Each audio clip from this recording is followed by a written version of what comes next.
இன்றைக்கி எங்கள் வீட்டு ப்ரௌனியோட நினைவு நாளுங்க. அவன் இறந்து 1 வருடம் ஆயிடுச்சு. இந்த நாள் தான் இறந்தான். இன்றைக்கி அவனுக்காக சாமி கும்பிடலாம் அப்படின்ட்டு அவனுக்கு பிடிச்ச ஒவ்வொரு பொருளையும் பார்த்து பார்த்து நாங்கள் வாங்கினோம். அவனை அடக்கம் பண்ண இடத்துல ஒரு செடி ஒன்று வச்சிடலாம் அப்படின்ட்டு பிளான் பண்ணியிருந்தோம். சரி எல்லாத்தையுமே வாங்கிட்டு நாங்கள் வீட்டுக்கு வர வழியில் அப்புவை வந்து சினிமா தேட்டரில் இறக்கி விட்டோம்.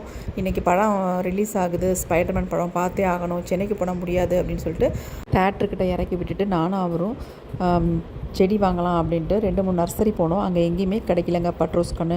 முக்கியமாக நான் அதை தான் கேட்டிருந்தேன், ஆனால் கிடைக்கவே இல்லை. சரி வீட்டுக்கு வந்துட்டு ஃப்ரூட்ஸ்லாம் எடுத்து வச்சுட்டு நிஷாந்துக்கும் சாப்பாடெலாம் ரெடி பண்ணி கொடுத்துட்டு நான் என்ன பண்ணேன், சரி நம்ம வீட்டில் இருக்கிற ரோஜா செடி நட்டு வச்சிடலாம் அப்படின்ட்டு ஆல்ரெடி நான் சட்டியில் வச்சுருந்தேன் ரோஸ் கன்று, அதையே எடுத்து நான் நட்டு வச்சுட்டேங்க.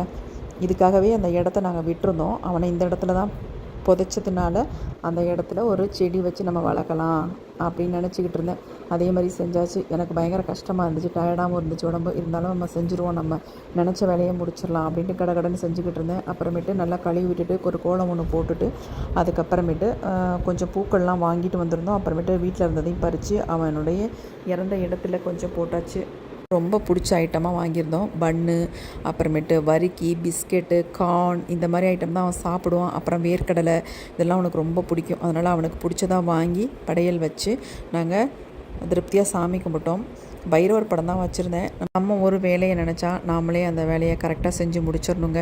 யாரும் வருவாங்க, யாரும் ஹெல்ப் பண்ணுவாங்க அப்படின்னு நம்ம எதையுமே எதிர்பார்க்கவே கூடாது. எப்போவுமே கடமையை செய் பலனை எதிர்பார்க்காதே அப்படின்ற மாதிரி தான். அதனால் நான் வந்து ப்ரௌனிக்காக சாமி கும்பிடணும்னு நினச்சிருந்தேன். அந்த வேலையை கடன்னு என்னால் முடிஞ்ச அளவுக்கு செஞ்சு சாமி கும்பிட்டாச்சுங்க. கும்பிட்டுட்டு ப்ரௌனிக்காக படைச்ச பிஸ்கெட் அந்த திங்ஸ் எல்லாமே நாங்கள் ஸ்ட்ரீட்டில் உள்ள டாகுங்களுக்கெல்லாம் அங்கங்கே கொஞ்சம் கொஞ்சம் போட்டோம். வெளியில் போகும்போதும் வரும்போதும் அங்கங்கே பார்க்குற டாகுங்களுக்கெல்லாம் கொஞ்சம் கொஞ்சமாக நாங்கள் போட்டுட்டோம்.